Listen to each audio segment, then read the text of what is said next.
So then they like commissioned me to like write the theme and like record it. And the games are in August now. So it'll play like at the opening and closing ceremonies and like every time someone gets a medal and like super Wow. crazy. Hi. Hi, Sarah. How are you? Of Good. How are you? I am doing well. Thank you so much for doing this. Yeah. Thank you for having me. Of course. I like your shirt. Thank you. Awesome. Awesome. I'm Adam, and this is about you and your journey in music. And we'll talk about the new music coming out and how you got to where you are now. Super cool. Very, very cool. So first off, I did read you're born and raised, you're from Canada, correct? Hmm. Okay. So talk to me, what part of Canada? And then I saw you learn music at a very early age as well. Yeah. So I grew up about an hour outside of Toronto.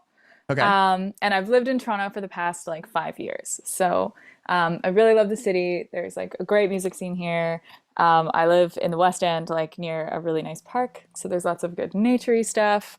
And yeah, I started piano when I was 4.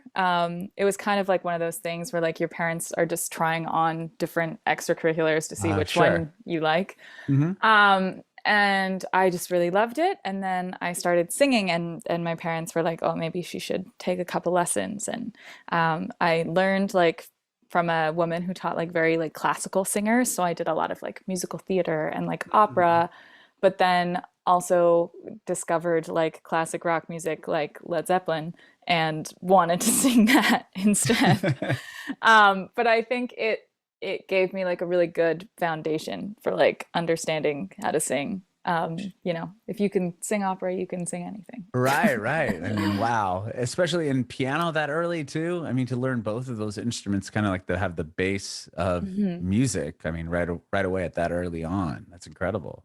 Yeah, it's who I always was, I guess. Yeah. Are your parents musicians at all? Or they just Um, wanted to throw you in that? no, not Okay. at all. No one in my family does like any of the arts. So I'm like the odd one out. Like my dad is a police officer, my mom's a real estate agent. Oh, Um, wow. Okay. yeah, So when you obviously you were into it, into playing and singing, like quite a bit. were you a performer, always a performer? Like, did you want to be the lead in the musical or whatever you're Oh, doing or in the theater or whatever?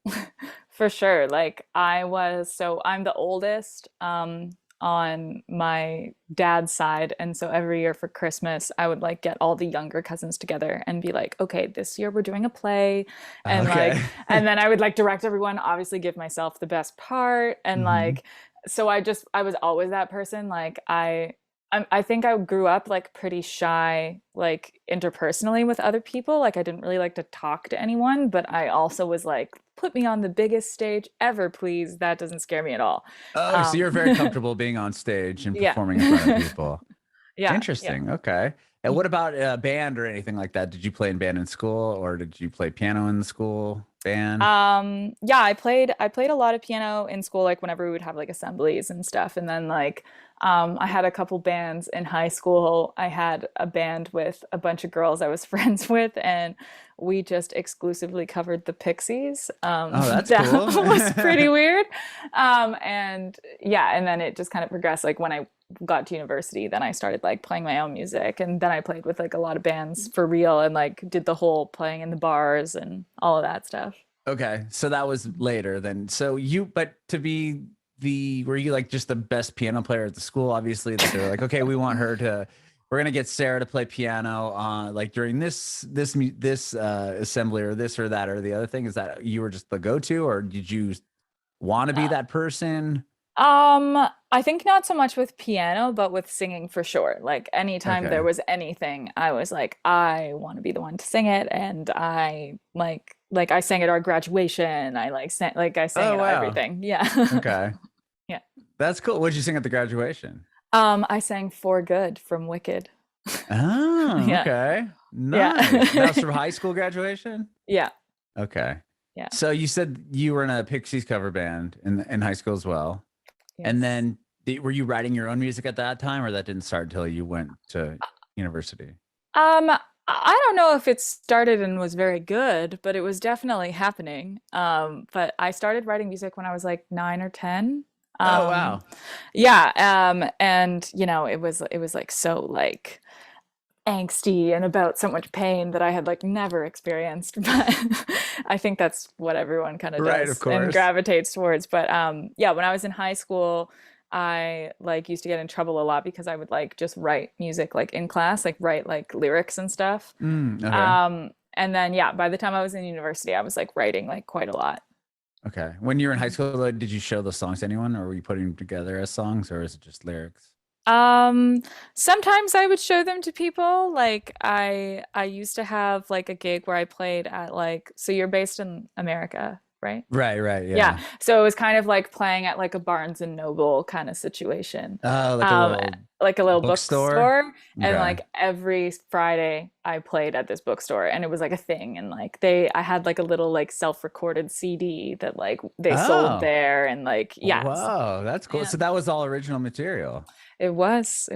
Okay. How old were you when you were doing this? I'm sorry. 15. Okay. Well, tell me about this tape of these songs. Like Well, when did you put that together? it doesn't exist on the internet anymore, thankfully. You pulled it down? I'm sure I you have pulled a it. copy. You have to have I a copy. My parents for sure have a copy. It was called "The Bridge is Breaking," and I think there Oh, were there were 8 songs on it. And you know what? self-titled or Yeah, I mean, did you just go by your name I just went by my actual name. Yeah, okay. this was all pre-Posey. Okay. And it was a little different. And like, I don't know, I listened to it like a couple years ago because my mom had it in a car, and I was like, you know what? This is actually pretty She's still good. playing in the car. She drives Yeah. around. Yeah. I was like, you know, this is pretty good for 15. Like, it's not bad. So yeah, it was definitely the beginnings of like, oh, I just want to do this. And I remember I used to think all the time, like, oh, I don't know if I could ever be a musician like professionally because like what if I just run out of stuff to write about and then I can never come up with like an idea again? Uh-huh. And what if nothing interesting ever happens to me to write about? And then a bunch of stuff did. So it's all good. Okay. So did you put that record together yourself, or was that something I you like did. went to a studio and I went to a studio in the town where I grew up and recorded it. what was that like? Really cool. Really cool. I think I like didn't I was like, whoa, I can't believe there's like people that are like helping me record this. This is so weird. Um, but sometimes I still feel like that in my adult life. So I guess I was just really grateful. And then the bookstore ended up selling the CD. So you obviously were showing people your songs enough to like, and they were good enough to where this store would give you what, a weekly time slot and then sell the record. Yeah. Yeah. So were your kids from your school show up and watch you play, or was it kind of a Yeah. oh, okay? Yeah. Yeah. It was kind of a thing. That's really cool. That's Yeah. awesome. Yeah. So you did that, and then you go, and this is around the same time you also had the Pixies cover band. So you're doing Yeah. two things. Okay. Two So you projects on the go. yes, but you were writing it. So, and then when you went to university, did you go to pursue music? I probably should have. But I grew up in like it was like kind of a small town and like everyone was like quite conservative and like Mhm. traditional. And so I just was like, oh, I can't go to study music because that's not like a real thing. Like I can't It's not a do that real stuff. job. It's not a real job. But yeah, so I originally went for sciences because I Okay. was like, that's what you do when you're a smart person. And then I hated it. And then I ended up getting a degree in like creative writing. So Oh, kind of yeah. adjacent. Sure, Um, sure. but yeah, sometimes I wish I had gone for music because I would have loved to like learn how to do all the like technical stuff, like Pro Tools and like all Mm, that. mhm. But I think it just gave me like a different background. Like I think it made me a better lyricist to like study literature and stuff. Yeah, right, right. I mean, you can Mhm. learn all those other things via YouTube or whatever, right? Yeah. When it comes to creative writing, it's cool that you were able to get a degree in that. And then obviously I'm sure you had a lot of help, or, it's, you can't just watch a YouTube video, like, how do you do creative writing? Like, you know what I mean? A Somebody bit teach more in me to depth. have Yeah. ideas. Yeah, Yeah. exactly. Exactly. Exactly. So when you went on the show, The Launch, is that I what I did. read? Okay. Mhm. So I have chatted with Elijah and Jamie, who are on the show as Oh, well. They might have cool. been on the same They were, yeah. season as you, and they're great. But I've heard their story of the show. I didn't know anything about it before chatting with them. This was like about a year more ago.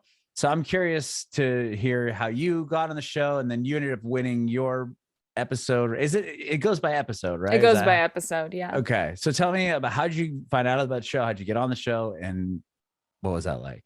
It was super random. So it was like right as I was graduating for university. Mhm. And I was kind of like, what am I gonna do now? And I got this random Facebook message from this woman who was like, hey, I saw your cover of a London Grammar song because I was like kind of posting YouTube videos sometimes. And she was like, and I work for XYZ company, and like we want to make a show with Scott Borchetta and we want you to be on it. And I was Wow. like, this is spam for sure. Right. Like that was my first response. I was like, this can't be real. This is so stupid. And then I like Like, looked. click this link to sign up. You're like, Yeah, right. oh. And yeah, so then I like looked the woman up on LinkedIn, and like she really did work for Universal, and like it seemed kind of legit. So then I like had a call with her, and she told me about the show, and I don't think they had even like chosen a name yet or anything. Okay. Um, and she was like, we'd really like you to be on it. Like, can you submit a tape? And I was like, I don't know. Like, I don't know if like I'd like want to be on a TV show. I'd like, I don't know. And then like I kind of forgot about it, honestly. And Hmm. then the day that the audition tapes were due, they like messaged me and were like, hey, we didn't see your submission. Can you like send us something? And I was like, oh, what the heck? So I was like in my pajamas and recorded a video on my phone of me playing Zombie by the Cranberries. Cranberries. Wow. Okay. Yeah, in my pajamas, and then also like another original song I had written at the time. And then like a couple days later, they like called me and they were like, "You're in, like we want you to come to Toronto and like film this show." And then I like got on a train because at the time I wasn't living in Toronto yet, and I got on a train and I got there and they like drove me to this hotel, and I like literally didn't know anything about what was happening. I didn't know like the structure of the show or the format or anything. You And just knew that then you were going to be on this on a show. I was going to be on a show. Fergie was probably going to be there, and Scott Borchetta and Universal were involved. And I was like, okay, sure, let's give it a whirl. That's all I knew. Okay. Yeah, and then it was like pretty crazy. Like I think I've always loved music, and I've always been like really confident in music, but up until that point, I didn't really have any experience with the industry itself. Like I didn't really like I didn't know how you like got an agent or like approached a label or Hmm. ran a marketing campaign. Like I didn't have any experience with any of that. I was just kind of like I love playing shows and I want to do that. Um so I think that was like my biggest takeaway from being on the show was like getting to meet all these like super high up people in music and kind of Right. like it was like I went from like 0 to 100 in the like business terms of it. Hmm. And that was really cool. And yeah, I was only there for like 3 days, I think, filming it. So it was also like really fast. And then I went back to my like regular life for a bit until the show aired, and it was weird. Oh, wow. Okay. So the way it worked though was you went on the show and it was you against somebody else, right? Yeah, And did yeah, you do yeah. like a cover or did you have to do an original song? How what was the structure of the show? Because by winning you got to deal with Big Machine, right? Isn't Yeah. that what kind of happened with it? Okay. So I sang Creep by Radiohead as my cover, Okay. which was great. And then I also played like an original song, and then they asked me to play like a Florence and the Machine song. They pretty much were just like, and now show us this, and now show us this. But Oh, none of that stuff like made it in because like time constraints. of course. And What? then Okay. um, and then I they chose like a top two, so it was like me and this other guy, and Uh-huh. then they show us this song that they've already written that they want someone to record, and then they were like, you have to make your own version of this. And so Oh. I literally listened to the song like once, I think, and then they were like, okay, time to record it. And I was like, what is even happening right now? And so I took mine into like an Evanescence kind of place, and Uh-huh. he took his to like a Sam Smith kind of place. And yeah, then the next day we had to like perform them for like a live studio audience, and I was like, I learned this song yesterday. Oh my um, gosh. yeah, so it was like quite a whirlwind. Well, But how it many of you were in the first part of the episode? Like before it uh became the five, I okay, think. so it went from five and they what voted was it like a voting thing? Like, okay, we're gonna choose you two, or was it? Do you just Yeah, walk back in? They're like, okay, the two you're gonna advance. Yeah, it was like the judge's choice or whatever. Okay. And yeah, then they just called us back in and they were like, "Time to record." And we were Oh my like, gosh. "Okay." Um, but yeah, it was super crazy. It was super fun. And that was actually the first time. So like when I started playing music, because I had always had the piano, I was very much like the kind of person who was like, I could never like be a front person. Like I need Hmm. to be like back here, like playing the keys for everything. And Hmm. then the night before the performance, they were like, you have to do it without the piano. And I Oh was like, wow. I don't know if like national television is like the right time to try that. But we Well, did. okay, here we go. Yeah, and like honestly, I'm like really glad that that happened because it was so fun. It was like Hmm. so fun. And you know, I still really like sitting at the piano and playing for shows sometimes, but like I definitely prefer to like be like jumping all over the place. So Okay. it was cool that I like got to have that experience and like learn this whole other part of like performing. Sure. And then so you win, and then what, you sign a deal with Big Machine at the end of the episode or something, or at the end of it? It was like 6 months later actually, because Oh. they didn't sign everyone who won. Oh, So they didn't. Because they no, did sign them. They did sign yeah. Elijah and Jamie. Okay, that was the only reason why I just assumed everyone got signed and winning. Okay. Yeah, no, I made like a 30-page like marketing proposal of like why they should sign me. And then I like sent it to Really? Scott Borchetta and was like, here you go. And Wow. yeah, Tell me about then they did. that. It was so how did it end? It was just like you won and congratulations, you got to record Soldier of Love or something like that? Yeah. And then they were like, we'll be in touch. And then there was like an options period where like we couldn't approach any other labels Right. or anything and we had to wait for them. But yeah, and then I was like, I'm like quite an You were just being impatient person. proactive. Yeah, Yeah. I was like, okay. I need this now. So Okay. yeah, then I was So like, sign me. you put together like a tell me about this thing you put together to send over there because that's interesting. Yeah, it was just like it was just like a deck, I guess, and it was like what I thought about my brand, like what kind of like imagery I wanted to use in the project, like what kind of fonts I wanted to use, like a breakdown of like all of my like demographics and stuff, and Wow. So you went like yeah. full marketing campaign on Oh this. yeah, I was like, I need to show well, because like they had signed Taylor Swift at the time, like she was still with them, and like I knew that she Oh, like he had like done yeah, she's the reason why she exists. I mean, for the most part. exactly. So I was Yeah. like, they obviously are into that kind of energy, so I wanted to show them like, oh yeah, I can do that. Oh my gosh, that's so brilliant. So obviously Yeah. you attracted the attention of they were like, okay, cool, let's do this. And then they signed Yeah. you. And what Hmm. was that like?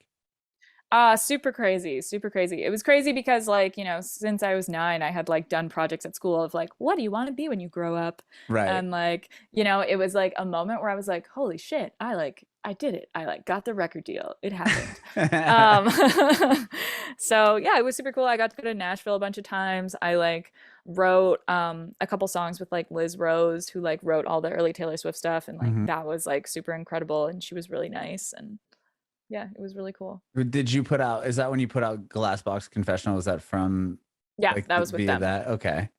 Hmm. And then you put that record out, and did they put you on the road or like what, like to support the album? Like how did everything change once you put the Um, album out? yeah, I did like a little bit of touring when the album came out, and then like a couple months later, it was the pandemic, pretty much. Oh my gosh. Okay. Yeah, yeah. So then it all got screwed up. So then Um, what happens then? Then it's like, okay, I have this record, we didn't have much time to support it, and now there's a pandemic. Like where do you pick up? Like what do you have to do? yeah, I mean, I was like still writing a lot. I did the whole like Zoom session thing, which, you know, is not really the same. Right. And I was just like trying to stay busy and everything. And then, you know, we kind of both came to a decision that like it just like wasn't the right fit anymore because like they didn't really have a lot of other people on their roster that were like me. Hmm. And I think we just like we couldn't help each other get to the same place that we needed to go. Sure. So yeah, and then I kind of like took a second to like reframe how I wanted like the project to go forward and started putting out some stuff by myself. And then I got a grant. Canada has like really good grant system Oh yeah. for music, so So cool. I got a really nice grant to record the album that I just recorded.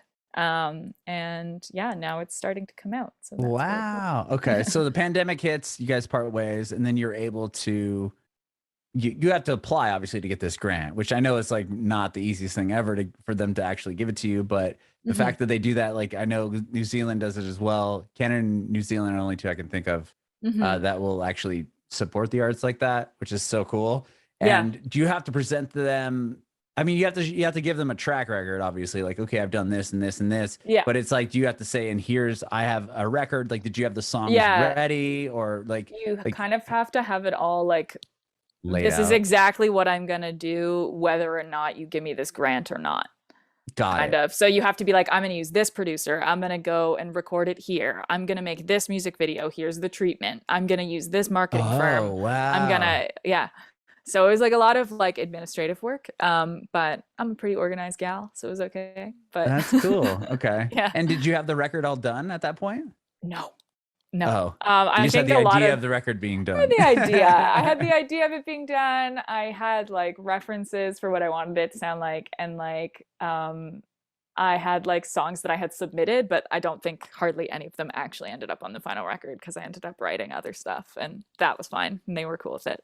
Okay. Okay. And so do you start working on what the pitch after the pandemic? And then when do you start working on the actual record? Like once Uh, you did you hear back from them first and you're like, okay, this is a green light. Let's put the record together, or you were just working on I it no kind matter of just what? like started doing it because I was like, well, I'll figure this out if I don't get the grant, and I'm pretty sure that I will, so it's fine. Okay. That was kind of my approach. And yeah, and then I put out a song, Diamonds. Hmm. And then from that, I got contacted by a manager of this amazing producer named Stephen Lipson, who's based in the UK, who did like all of Annie Lennox's stuff. And Hmm. he had heard Diamonds like in some like industry like email blast or something like that. And he was like, you have to work with Steven. He really wants to work with you. Like, let's set up a call. And then I got to like make this record with him like via Zoom, which was like so crazy. And he's like super talented and like such a lovely person. So that was really cool. How is it working over Zoom? I mean, aside from it being awkward just because it's over Zoom, but like, do you have to like, is it hard to kind of be, vulnerable with this person that you've probably never met? And you got to be like, okay, so we're going to write a song today about my feelings. It's Yeah. like, it's such a different vibe, obviously. Yeah, and I think also like, there's something about like when you're making a record and you're in the studio and it's all happening very organically, and then someone's like, what if we sidechain this? What if we try recording this piece? Like, you know what I mean? And I think like that element was kind of gone because like it's not like we would just be on Zoom the whole day together. Right. Just So like the like sporadic ideas and yeah, stuff like like that weren't happening. yeah, like it was a lot more like, okay, here's like this demo that I've made, and this is where I want it to go. And can you do X, Y, and Z thing? And Got then it. he would do it, and then he would call me back and show it to me. And then we'd go through it, and I'd be like, can we move this here? Can we move that here? So it was like, it was very different. And it, it was like really cool. And I'm really grateful for it. But like, it felt at times like everyone was like, oh, you're recording your record right now. And I was like, it doesn't like super feel like I'm making a record right now because it's Mhm. like very like distanced and like far away. So I'm excited, we've talked about a lot, and like at some point we're going to do something in person now that like you can travel the world again. Right. But yeah, it was really awesome to work with him, and he had like so much good advice, and he's such a talented person. So When it came to recording your parts, how was that done? Did you record it at your house and just send it over, or like did you have an engineer or studio you were working out of and then sending it their way? Or I had my friend who I like wrote most of the record with, Dejan. He is an engineer here in Toronto and a producer, and so he recorded the vocals and stuff in his studio. And then we would like send them over to Steven. So because I was like, I do not trust myself to do this myself. And like, yeah, so that was really cool. And it also just made me be like, wow, technology is so awesome that like none of us even have to be together to do this. hmm Um, So yeah, it was definitely an experience. And I feel very like, someday in like 20 years, I can be like, I made a pandemic record, you know? Right, right. Yeah, that's so cool. Like, well, how much different was it doing this record, not only obviously this way via Zoom, but like when it came to your ideas and putting stuff down versus the record that you did with Big Machine, where you're writing with that writer that had, written a bunch for Taylor Swift? Did you feel like you had more of a say in this situation, or like when you were writing with the other person, was it like we should just kind of go with what they think because they've had success at one? I mean, did you approach this any differently when it came to that? I think, yeah, completely differently. Like, and to the point where, like, there were often times where I was like, oh, but like, am I allowed to do this? And then I was like, wait, I'm the boss. I'm allowed to do anything. So yeah, I think it was like a completely different process in a lot of ways. And like, which also is a little bit scarier because like, then like, if it's not good and people don't like it, it's like, well, I chose all of these things myself this time. And like Oh, sure. this wasn't like, oh, Sarah, we need this to be top 40 and we need it to have this formula and whatever, whatever. This is like, I decided this is what I wanted the music to sound like. So Hmm. I think it's just a lot more vulnerable to be like, this is what I'm actually like with no filters, you know? Right, right, right, right. Because yeah, in the other situation, you can be like, "Well, they told me to do that," or Yeah. yeah, they wanted it that way. Yeah. Um, so putting out this music, was that kind of a terrifying thing in the beginning? Was like, okay, I'm gonna put you've put what three, two or at least two songs, right? If not three, or it's still From this Heart. new Yeah, it's Steel Heart on the new record, or only Still um, Breathing. no, only Still Breathing. Oh, Steelheart okay. is the theme song for the Canada Games. So Oh, I didn't know yeah. that. Okay, so tell me Yeah. about that real quick, and then I'll jump back into Still Breathing. Yeah. So about 2 years ago, I performed for my parents' neighbors, who were like their kids were fans of mine. And I had gone home for the weekend and my mom was like, can you play them a couple songs? And I was like, yeah, sure. So I like play these two little girls a couple of songs. And then their dad comes and their dad was like on the planning committee for the Canada Games, which is like our precursor to the Olympics kind of thing. Right. Wow. And then I guess he went back to work on Monday and was like, "Look, there's this girl. She's kind of local, and like I think she should sing the theme song." So then they like commissioned me to like write the theme and like record it. And the games are in August now. So it'll play like at the opening and closing ceremonies, and like every time someone gets a medal, and like super Wow. crazy. Oh, so it Yeah, hasn't even happened yet. it You just hasn't have even this, happened you yet. have the song out, but it's Yeah. not. Yeah, Oh, they wanted it wow. to be out so that it could be used in like their promotional campaigns and stuff like that leading up to Hmm. it. But the actual games happen in August. So I'm That's so excited to see how that exciting. goes. Do you Yeah. get to come out and play it? I do. I play at the opening and closing ceremonies. Whoa, that's Yeah. huge. Yeah, Oh my yeah. gosh, congratulations. Thanks. Yeah, it was Ha- super different because like I'm the least athletic person you'll ever meet. And they were like, write something to inspire sports. And I was like, okay, let's do some homework here. Yeah, Yeah. how did you do that? Just watched a lot of ESPN or like, I mean, Ah, honestly, I just tried to think of the most inspirational songs I could think of okay, and then made a playlist of all of them. Like, Firework by Katy Perry and like all okay. those kind of and like a lot of Sia and Sure. and so I was like, okay, how do I like capture the spirit of this? And then wrote it based off of like, being an athlete is like kind of an impossible dream in the same way that like wanting to become a musician is like an impossible dream. Hmm. And so I just like took the sports out of it and like wrote from that perspective. And then it Wow. was a lot easier. Did you have to submit different like did you submit this version that you have now and they're like this is it, we're gonna go with it, or did they Yeah. send notes back? Oh wow, so there's Hmm. no back and forth, just here's the song, There was like love it. pre-production, there was like other like I think I submitted 3 songs and then they chose one. And then we kind of went back and forth like on what they liked about it. And then once it was recorded, they were like, I love this. This is so great. And then I That's got to so make a music awesome. video, and all the people in the music video are athletes in the games, which is really cool. Wow, I did not know that. I figured Yeah. that I just had to be on the record. That's so Yeah. awesome. Yeah. Wow. And then you get to Yeah. come out and sing it. That's going to be huge. I'm sure It's this going to has be got to huge. be one of the biggest things ever for Canada as far as like Oh, people yeah. watching. Well, they had a like 200-day kickoff concert like a couple weeks ago to be like the games are happening in 200 days, Oh, sort of thing, wow. sort They're of really thing. hyping it up. Is it every There, year? it's not. It's Oh, every couple years. I'm not sure how many okay. years, but yeah. So they had a big show, and it was at an arena, and so I got to play, and I got to play my first like arena show. So that was like very cool for me. Wow. Did you get to headline it because you're the voice of the No, I games? didn't get to headline it, but I still got to play, and it was But super no, but awesome. I was just wondering if did you get to come out and play the song? Were they like, and Yes, here's your song? yes, Did they announce that this was going to be the song for the games? they did. Whoa, that's so Yeah. awesome. Yeah, it was really cool. It was very That's cool. so cool. Now you get to hear your song on all the medals and then obviously sing it twice during I mean, the first, Hmm. the day of and the closing. Like, that's so awesome. Yeah, Congratulations. thanks. Wow. Okay. Well, Yeah. now on to Still Breathing. So that's officially the first one that you've Yeah. released from the record. Yes. Okay. So tell me about that song. Why'd you choose that to go first? Um, Honestly, it was a lot more of like a personal reason why I chose it to go first. Like it wasn't in the running at all to be the first single.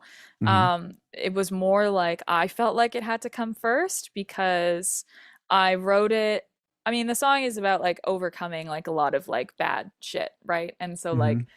I wrote it because I had been in this relationship with someone who was like formally like in my band, and they were really awful to me and like really had like put me down a lot, and like it just was like a really toxic bad situation. And I think when you go through stuff like that, you kind of wrestle with the idea of like, I can't believe I like let this person take so much time from my life. I can't believe I like wasted all this time like being really mean to myself because of this other person. And like how do you like reconcile that and like Hmm. be okay with the fact that it happened? And like I wrote Still Breathing the day after I like found out all of this, really upsetting stuff about this person.